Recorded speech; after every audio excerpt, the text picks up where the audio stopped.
Assalamualaikum warahmatullahi wabarakatuh. Rio Rasbot kembali menyapa Anda. Oke, kita masuk ke segmen fakta di balik laga. Seperti yang kalian udah tonton dan saksikan di pekan 31 antara Maluku United kontra Persib Bandung, di mana Persib Bandung tertahan ya atau tertunda untuk merayakan juara di Ternate.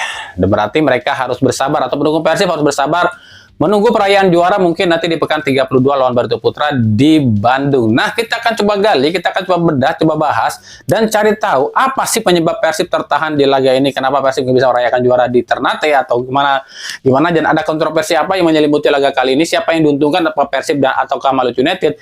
Kita akan bedah sama-sama di channel ini. Tapi seperti biasa, sebelum kita bedah apa yang terjadi di laga kali ini, saya tetap mengunjungannya untuk channel ini agar terus berkembang dan bisa memberikan berita-berita informatif yang tentunya semoga saja bermanfaat untuk kita semua. Caranya masih sama.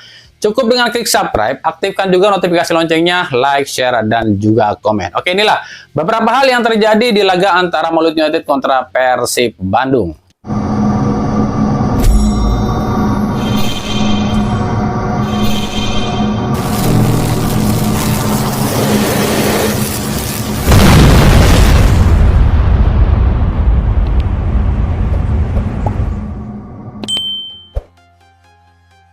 Inilah beberapa hal yang bisa kami amati di laga antara Maluku United lawan Persib Bandung.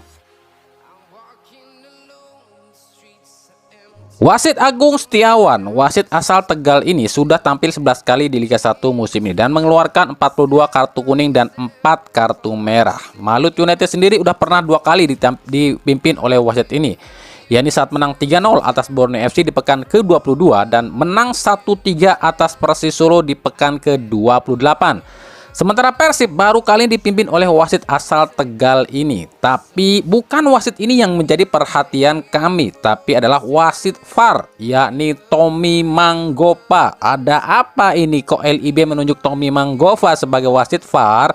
Dan kalian bisa lihat sendiri sebab wasit ini tuh selalu merugikan Persib. Lalu yang jadi sorotan kami di babak pertama ada di menit ketiga. Ini kenapa kok si Gustavo Franca ya nggak kena kartu kuning melakukan pelanggaran ini? Ini karena kaki si Gustavo Franca ini nggak kena lu ya dari kakinya si pemain Maluku United ya.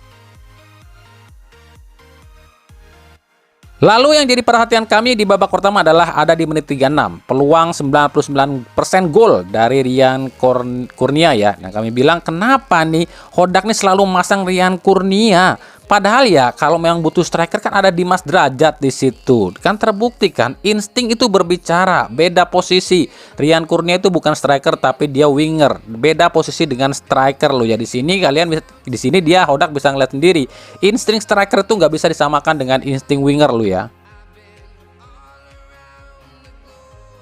Ya cuma itu yang bisa kami amati di babak pertama. Selebihnya nggak banyak yang terjadi sih. Cuma yang terjadi adalah Maluku United super menyerang tapi finishing yang belum baik. Sementara Persib bertahan dengan full tapi sesekali menyerang. Ya cuma itu yang terjadi babak pertama. Kita masuk ke babak kedua. Yang mengejutkan kami adalah golnya Wahyu Prastio di menit 63. Di sini yang jadi sorotan adalah Gepen Kastanir ya. Di sini dia mengawal Wahyu Pras. Kenapa dia nggak loncat? Dan ini adalah gol perdana Wahyu Pras ya di musim ini. Lalu kartu merah Ciro Alves nih. Yang lagi-lagi ini wasit Tommy Manggopa bikin ulah ya pada Persib. Saat ini dia jadi wasit VAR malah ngasih kartu merah kepada Ciro. Ini katanya dia ini Ciro ini nyikut Webemar Angulo. Padahal kita sama-sama lihat posisi Ciro itu lagi ngebelakangin si Webemar Angulo dan lagi mencoba mengontrol bola. Ayunan tangan itu kan dia tidak sengaja karena memang menjaga keseimbangannya. Tapi kenapa tiba-tiba wasit Tommy Manggopa yang ada di ruangan VAR malah memanggil wasit utama? Makanya sejak awal kami tuh heran kenapa LIB menunjuk wasit Tommy Manggopa. Ada apa? Di sini kami udah curiga. Tommy Manggopa itu asal Bolang Mangondo ya, Sulawesi Utara ya. Ini hampir satu daerah dengan Maluku. Kenapa ditempatkan ataupun ditugaskan di pertandingan salah satu tim asal Maluku? Ya, ini sama aja ya. Dari sini kalian udah paham lah ya. Makanya buat kalian pendukung Persib tandain terus tuh wasit Tommy Manggopa. Karena kenapa ya? Kejadian Beckham Putra yang hidungnya berdarah karena kena dengkul dari Sony Norde, kenapa nggak direview VAR sama wasit Tommy Manggopa? Kenapa ini ada apa? Kan di situ aja kalian udah tahu lah ya.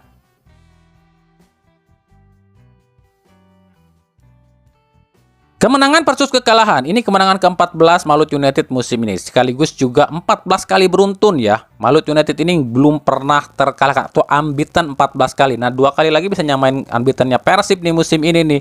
Dan sementara bagi Persib ini kekalahan ketiganya musim ini.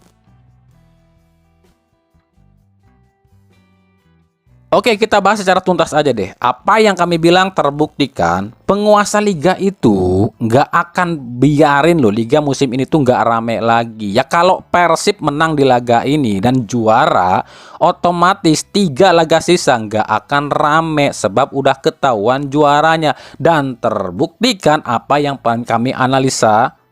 Makanya disusunlah sebuah skema, salah satunya di laga ini dengan mengirimkan wasit Tommy Manggopa sebagai wasit VAR. Padahal kita tahu wasit ini memang sangat kurang suka dengan Persib. Makanya kami berkali-kali bilang waspada dan tetap fokus. Jangan terlalu euforia, jangan terlalu jumawa. Ini kami katakan pada seluruh elemen Persib, baik itu manajemen, pelatih, pemain maupun supporter. Tapi ucapan kami tidak didengar, supporternya masih terlalu jumawa. Wah, kami akan juara gini.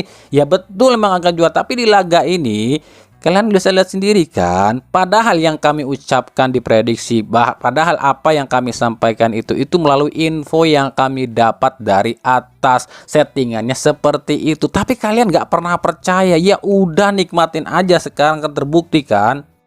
Ya kami paham, para elemen Persib ini nggak menganggap kami, karena menganggap kami ini bukan siapa-siapa. Lalu kami pun mau nyentil Boyan Hodak nih. Ada apa dengan kamu Coach Boyan Hodak? Apakah disetir? Kenapa masukan kami nggak didengar? Kami sudah katakan lawan Malut ini nggak segampang yang Anda pikirkan Coach. Nggak segampang yang kalian analisa. Malut ini adalah tim asal Maluku yang tentu tipikalnya beda dengan tim lain. Ngototnya ada. Apalagi ini akhir kompetisi. Dan tentu saja kami udah bilang ini akhir kompetisi Coach. Hati-hati. Sang penguasa liga nggak mau liga ini nggak rame lagi di sisa pertandingan. Kenapa Anda nggak dengarkan? Lalu soal Ciro Alves, kami sudah bilang di prediksi pertandingan, apakah dipasang atau tidak? Tetap dipasang. Cuma pertanyaannya, apakah akan tampil all out atau tidak di laga ini? Ternyata tidak. Dan Ciro ini memang agak nggak kelihatan di laga ini. Betul emang analisa awalnya, Hodak ini pikir ya, pakai strategi yang serupa dengan yang lawan PSS Sleman ini akan hasilnya yang serupa, tapi kalian kurang teliti. Yang dihadapi bukan PSS Sleman tapi Malut United. Malut United ini punya kecepatan, sementara Persib nggak punya striker di depan, yang dipasang Rian Kurnia. Padahal menurut kami daripada memasang Rian Kurnia, kenapa nggak pasang Febri Haryadi saja? Padahal kelihatan dong Febri Haryadi lebih berfungsi kok dibanding Rian Kurnia. Lalu yang dipasang adalah Ciro yang udah hengkang dari Persib, yang musim depan akan main di Malut United. Yang dihadapi adalah Malut United. Jadi wajar kelihatan sangat tumpul kan lini depan Persib. Mungkin kalian bertanya ya, kenapa tim sekelas Malut United ini bisa dominan atas Persib di laga ini? Sebenarnya simple. 3 back Malut United ini sangat nyaman bermain di lini belakang sebab nggak ada striker tangguh di lini depan Persib. Otomatis di mata mereka cuma perlu menghadang Ciro Alves dan Beckham Putra serta Tyron Del Pino aja.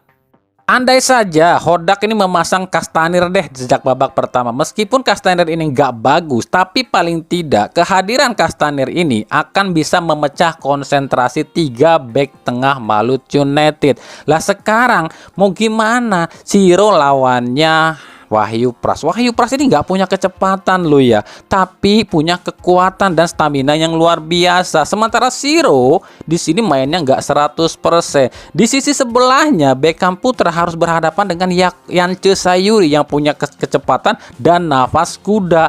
Lalu Tyron Del Pino dimatikan oleh 2 orang, Alwi Slamet dan Brian Angulo, ditambah Ahmad Wadil. Ya udah, kelihatan apa ya? Kelihatan lini depan Persib nggak ada orang sama sekali.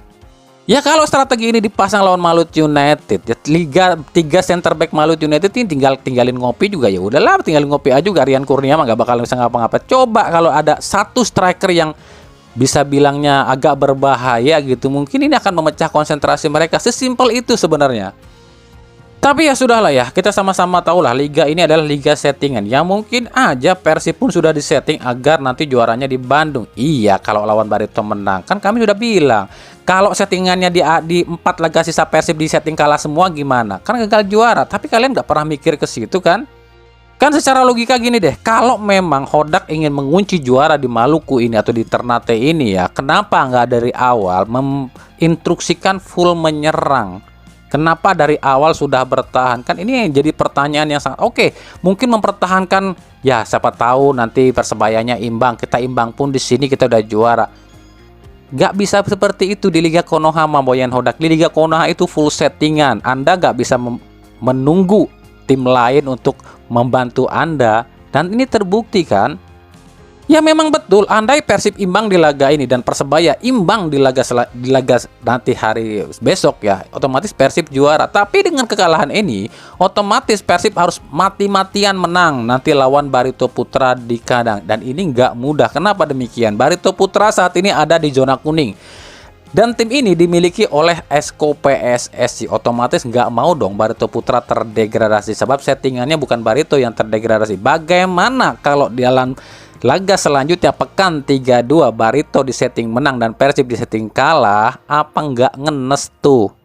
Tapi entahlah ya, inilah Liga Konoha ya, liga yang sangat liar kalau kita cermati secara logika. Oke, itu tadi ya sedikit yang bisa kami gali, kami bahas, kami bedah di laga antara Malut United kontra Persib Bandung yang membuat Persib ini tertahan atau tertunda untuk merayakan juara gelar keempat kalinya. Gelar keempat kali ya, gelar yang 4 kali sih emang, karena ya diakui Liga Indonesia itu oleh FIFA itu tahun 94. Kecuali memang ada sekelompok supporter yang masih bangga dengan banyaknya bintang di logo katanya ya. Tapi ya itulah, biar saja mereka bermimpi dan juga masih terjebak di masa lalu. Karena kita sama-sama tahu dan kita harus belajar dewasa. Karena Liga Indonesia itu di awal diakui oleh FIFA di tahun 1994. Nah, kita pun tadi udah jelaskan bagaimana peluang Persib selanjutnya untuk menjadi juara. Sebenarnya nggak, ya mungkin kalian udah tahu lah. Tapi ya, ini kita jelasin sedikit aja, oke? Makanya kita terus berita seputar sepak bola khususnya Liga Indonesia dan para pemiliknya hanya di Rio Resort. Makasih ya yang udah menyaksikan video ini dan mengunjungi channel ini. Kritik dan saran selalu kami nantikan di kolom komentar atau di media sosial kami yang ada di bawah ini. Oke, sampai jumpa di video-video kami selanjutnya dan salam Rio Resort. Wassalamualaikum warahmatullahi wabarakatuh.